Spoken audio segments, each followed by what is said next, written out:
Internet మొత్తం ఒక video తోటి వైరల్ అవుతుంది. అదే ఈ పెంగ్విన్ది. ఎందుకు ఇది మోస్ట్ వైరల్ అంటే ప్రపంచం మొత్తం చాలా వ్యక్తులు కోరుకునే విషయమే ఆ పెంగ్విన్ చేసింది. కాబట్టి పైనికి ఏం జాబ్ చేస్తున్నా, ఎంత ఇష్టమైన స్కిల్ నేర్చుకుంటూ ఉన్నా కానీ డీప్ డౌన్ లో లోపట ఒక విషయం ప్రతి ఒక్కరికి ఉంటుంది. అన్ని వదిలేసి ప్రశాంతంగా ఈ జీవితాన్ని గడపాలని, అది మనకు నచ్చినట్టుగా. ఇక్కడ ఒక సైకలాజికల్ విషయం ఏంటంటే, వీడియో స్టార్టింగ్ లో చూసినప్పుడు మీలో ఎవ్వరికైనా అనిపించే విషయం ఏంటంటే, నార్మల్ గా ఒక పెంగ్విన్ నడుస్తూ వెళ్తుందని, పెద్దగా డ్రామా లేదు, బ్యాక్గ్రౌండ్ మ్యూజిక్ కూడా లేదు. ఒక చిన్న క్రియేచర్ దాని దారది చూసుకొని వెళ్తుంది. కానీ మీరు ఒక్కసారి హుక్ అవుతారు. ఈ విషయం మీకు తెలిసినప్పుడు అది వాటి స్నేహితులని, ఫ్యామిలీని, ప్రతి ఒక్కరిని వదిలేసి దాని సొంతం దారది చూసుకుంటుంది. ముఖ్యంగా పెంగ్విన్స్ ఇష్టపడేది వాటర్ ప్లేస్ ని. అక్కడనే సర్వైవ్ అవుతాయి చేపల్ని తింటూ. కానీ కొన్ని వేల పెంగ్విన్స్ వాటర్ సైడ్ వెళ్తుంటే ఈ ఒక్క పెంగ్విన్ మౌంటైన్ సైడ్ వెళ్ళింది. అందరికీ నచ్చినట్టు కాకుండా తన సొంత వేలో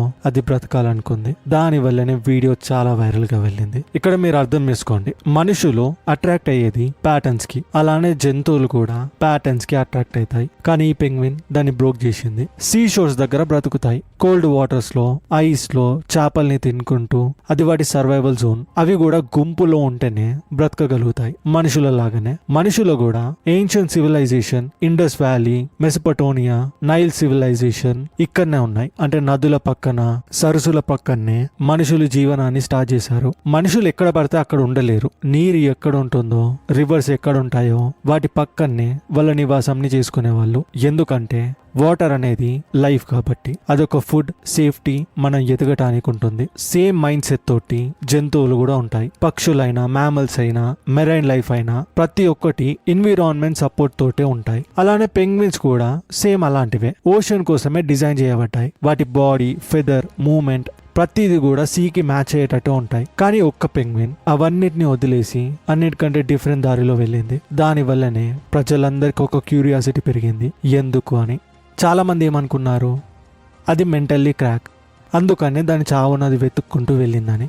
కానీ ఇంకొంతమంది చెప్పేది ఏంది, దాని లైఫ్ని అది చూసుకుంటుంది. అందరిలాగా బ్రతకకుండా అది కొంచెం డిఫరెంట్గా బ్రతికి చూపించాలనుకుంటుంది. ఎందుకంటే ఏ మనిషి కూడా చెయ్యలేని విషయాన్ని అది చేసి చూపిస్తుంది. కానీ ఇక్కడ ఇంకొక రీజన్ ఉంది, ప్రజలు ఎందుకు ఎమోషనల్ గా కనెక్ట్ అయ్యారని. ఈ వీడియోకి పెంగ్విన్స్ అనేటివి జస్ట్ సర్వైవల్ డ్రివెన్ యానిమల్స్ కాదు, అవి డీప్లీ ఎమోషనల్ క్రియేచర్స్. అవి వాటికి ఇష్టమైన పర్సన్ ని ఒక పెబుల్ ఇచ్చి ప్రపోజ్ చేస్తాయి. అది కూడా చూజ్ చేసుకుంటుంది పెబుల్ ని, ఏదైతే మంచిగా ఉందో ఆ సీ షోర్ దగ్గర వెతికి మరీ తీసుకొచ్చి దానికి ఇష్టమైన పెంగ్విన్ కి ఇస్తుంది. ఒక్కసారి ఆ పార్ట్నర్ పెంగ్విన్ యాక్సెప్ట్ చేసిందంటే అక్కడ ఒక ట్రస్ట్, బాండింగ్, కమిట్మెంట్ ప్రతిదీ దొరుకుతుంది. ఆ సింపుల్ యాక్ట్ వల్ల penguins symbol of loyalty, focus, intention కి ఒక పేరు లాగా అయినాయి. ఒకసారి ఇమాజిన్ చేయండి, ఒక క్రియేచర్ లాయల్టీకి, రొటీన్ కి, సర్వైవల్ డిసిప్లిన్ కి ఫిక్స్ అయి ఉంది. కానీ సడన్ గా దాని పాత్ ని అది చేంజ్ చేసుకుంది. అది కూడా తెలియని పాత్. అటు వెళ్తే ఏమొస్తుంది కూడా తెలియదు. బ్రతుకుతామా లేదా అనే విషయం మీద కూడా క్లారిటీ లేదు. కానీ స్టిల్ అది చూస్ చేసుకుంది. మెయిన్ గా జెన్జీ ఈ విషయానికి ఇన్స్టాంట్ గా కనెక్ట్ అయ్యారు. ఎందుకంటే ఈ రోజు జనరేషన్ వాళ్ళు సేమ్ ఫీలింగ్ ని ఫీల్ అవుతున్నారు. సిస్టమ్ ని ఫాలో అవ్వటమైనా, సేఫ్ జోన్ లో ఉండటమైనా, ప్రతి ఒక్కరు చేసేదే మనం కూడా చేద్దామని ఫిక్స్ అయ్యి ఉండటం వల్ల వాళ్ళకి ఇంట్రెస్ట్ ఉంటుంది డిఫరెంట్ వేలో వెళ్ళాలని. కానీ సర్వైవ్ కానీకి ఎదుటి వాళ్ళు చేసిందే మనం చేయాలి, అప్పుడే మనకు ఫుడ్ వస్తుంది. కానీ లోపట ప్రతి ఒక్కరికి ఈ పెంగ్విన్ లాగానే మైండ్ ఉంటుంది. ఒక అన్ఎక్స్పెక్టెడ్ పాత్ లో నడిచి మనం చూపించాలని, ఎగ్జాక్ట్లీ ఎక్కడ ఎండ్ అవుతారో కూడా తెలియదు, కానీ వెళ్ళాలని ప్రతి ఒక్కరికి ఉంటుంది. ఆ విషయాన్ని ఆ పెంగ్విన్ చేసి చూపించింది. మన మోస్ట్ వీడియోస్ లో కూడా కొన్ని యానిమల్స్ గురించి మనం డిస్కస్ చేసుకున్నాం. వాటి మైండ్ సెట్ ఏంది, అవి ఎలా ఉంటాయి, వాటి నుంచి మనం ఏం నేర్చుకోవాలని. సో ఇప్పుడు యాడ్ అయ్యేది పెంగ్విన్ మైండ్ సెట్. దీన్ని ఒక వైరల్ యానిమల్ క్లిప్ లాగా చూడకండి, ఎందుకంటే అది ఎవ్వరు చెయ్యని విషయంని అది చేసి చూపించింది. మేబీ అది ఇప్పుడు ఎక్కడ ఉందో, ఎలా ఉందో కూడా ఎవరికి తెలియదు. సో ఇప్పుడు అసలు ఆ వీడియో ఎక్కడి నుండి వచ్చింది, ఎవరు తీశారు? 2007 డాక్యుమెంటరీలో encounters at the end of the world అనే డాక్యుమెంటరీ వార్నర్ హర్జోంగ్ రాశారు. వార్నర్ ఇంకా అతని క్రూ అంటార్టికాలో ఫిలిం చేయనికి వెళ్లారు. అక్కడున్న రా సిచ్యువేషన్ ని, ఆ ఫ్రోజన్ వరల్డ్ ని చూడడానికి వాళ్ళు వెళ్లారు. ఇక ఆ మూమెంట్ లో వీళ్ళు క్యాప్చర్ చేసేటప్పుడు అక్కడ పెంగ్విన్ కనిపించింది. అది మధ్యలో స్టక్ అయిపోయి ఉండటం ఈ వార్నర్ వాళ్ళ టీం గమనించారు. వాళ్ళు రికార్డ్ చేసేటప్పుడు వాళ్ళు గమనించింది, ఇంకా వీడియోలో ఉంది కూడా, ఆ పెంగ్విన్ ఎటు వెళ్ళాలనేది డిసైడ్ అవుతుంది. అది అటు ఇటు చూసింది. దానికి తెలుసు క్రూతోని వెళ్తే అది సర్వైవ్ అవుతుంది, ఒక లైఫ్ ఉంటుంది, ఆ సీ షోర్ దగ్గర వాళ్ళు బ్రతుకుతారని. కానీ అది టర్న్ అయింది మౌంటైన్ సైడ్. ఈవెన్ ఆ మౌంటైన్స్ కి దానికి దారి 70 మైళ్ళు ఉంటుంది, కానీ స్టిల్ అదే పాత్ ని చూస్ చేసుకుంది. ఆ డాక్యుమెంటరీలో ఈ వార్నర్ కి కూడా అర్థం కాక ఎందుకు అటు వెళ్ళింది, అది ఎందుకు మౌంటైన్స్ దారినే చూసుకుంది అని పెట్టాడు. మీరు అబ్జర్వ్ చేస్తే అది చాలా భయంకరంగా ఉంటుంది. ఆ బుక్ లో కూడా అదే మెన్షన్ చేశారు. ఒక సర్వైవల్ గ్రూప్ నుంచి నువ్వు దూరం వెళ్లి బ్రతకడం అనేది ఇమాజినేషన్ కి చాలా బాగుంటుంది, కానీ యాక్చువల్ గా వెళ్లి బ్రతకడం అంటే అది చాలా కష్టంగా ఉంటుంది. అందుకనే ఏ లివింగ్ బీయింగ్ అయినా గ్రూప్స్ లో సర్వైవ్ అవ్వటం నేర్చుకున్నాయి, ఈవెన్ మనుషులు కూడా.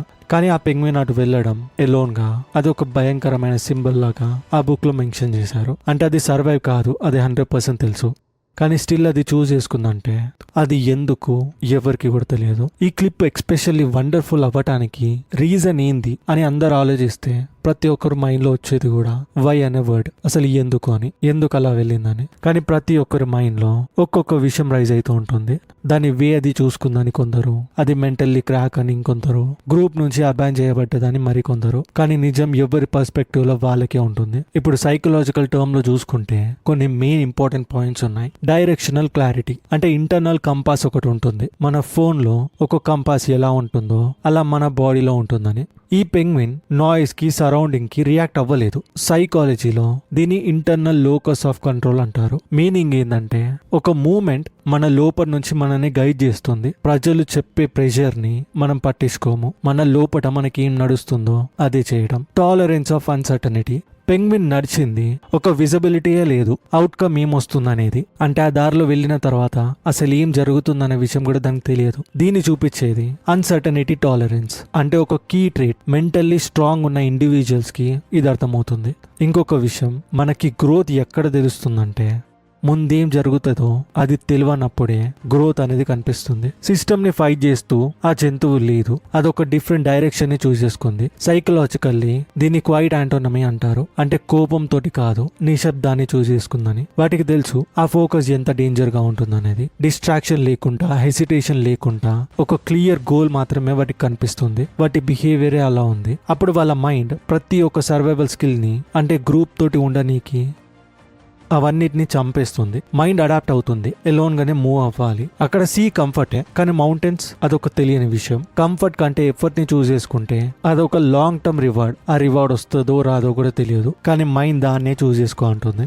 ఆ డెసిషన్ మనం చూడడానికి మనుషులలాగా చిన్న విషయం లాగానే అనిపిస్తుంది. ఎలోన్ గా వెళ్తే ఒక యాంగ్జైటీ ఉంటుంది, కొన్ని మెమొరీస్ వస్తాయి, ప్రతి ఒక్కటి దొరుకుతుందని. కానీ ఈవెన్ మన సొంత ఇల్లుని విడిచిపెట్టి సిటీకి వచ్చి హాస్టల్లో రూమ్ లో ఉండటం కొన్నిసార్లు చాలా పెయిన్ఫుల్ గా ఉంటుంది. అలాంటిది ప్రతి ఒక్కరిని విడిచిపెట్టి ఒక డిఫరెంట్ వేని చూస్ చేసుకుంటే ఆ అవుట్కమ్ ఏమొస్తుంది కూడా తెలియనప్పుడు అది ఇంకెంత భయంకరంగా ఉంటుంది. అది క్రాస్ కావాలంటే మనుషుల మైండ్ పీక్స్ లో ఉండాలి, ప్రతి దాన్ని ఓవర్కమ్ చేసేటట్టు. ఇక్కడ కూడా ఆ ఎన్విరాన్మెంట్ పెంగ్విన్ కి దాని నెక్స్ట్ స్టెప్స్ ని డిఫైన్ చేస్తూ లేదు. అంటే ఎన్విరాన్మెంట్ ప్రాపర్ గా ఉంటే అది ఈజీగానే వెళ్ళిపోతుంది, కానీ ఎన్విరాన్మెంట్ ప్రాపర్ గా లేకుంటే, అంటే ఇప్పుడు మనం కూడా మన ఫ్యామిలీకి దూరం వచ్చాం, అక్కడ రిసోర్సెస్ లేవు, ఏం లేవు, ఎటు తిరిగిన ఫుడ్ కూడా దొరుకుతలేదు. అలాంటి మూమెంట్ లా మనకు గుర్తుకొచ్చేది మళ్ళీ ఇల్లే. సో ఇక్కడ పెంగ్విన్ చూస్ చేసుకుంది ఏంటంటే ఐడెంటిటీ ఓవర్ ఎన్విరాన్మెంట్. నేను ఎక్కడున్నా అనే దానికంటే నేను ఎవరిని అనేది చూస్ చేసుకుంది. అంటే ఎలా ఉన్నా నేను బ్రతికేస్తా, కానీ నా డెస్టినేషన్ ని నేను రీచ్ అవుతా.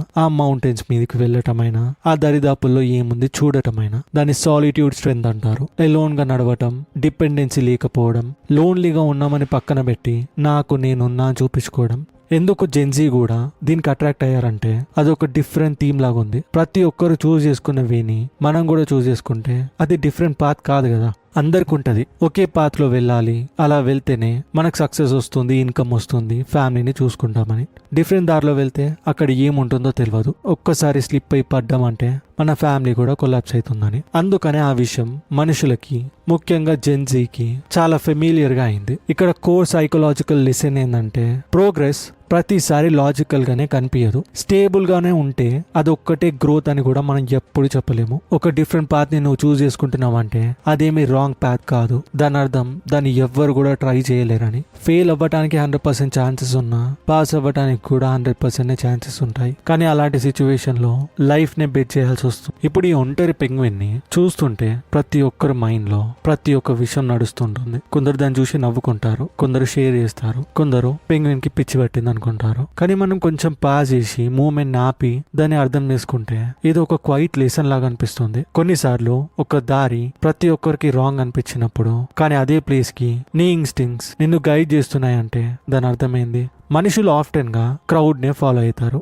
అందరు ఎలా ఉంటే మనం అలానే ఉండాలనుకుంటారు. అందుకనే మీరు అబ్జర్వ్ చేసినట్టయితే అంటే మన 1800s లో 1900s లో ప్రజలు చాలా ఇన్వెన్షన్స్ చేశారు. ఇప్పటికి అవి చాలా యూస్ఫుల్ అవుతున్నాయి. మరి ఇప్పుడు ఎందుకు అలా చేస్తలేరంటే వాటిని ఫాలో అవుతూ ఉన్నాం, వాటిని యూజ్ చేస్తూ ఉన్నాం. కానీ మనం కొత్తగా మాత్రం ఏం చేయట్లేదు.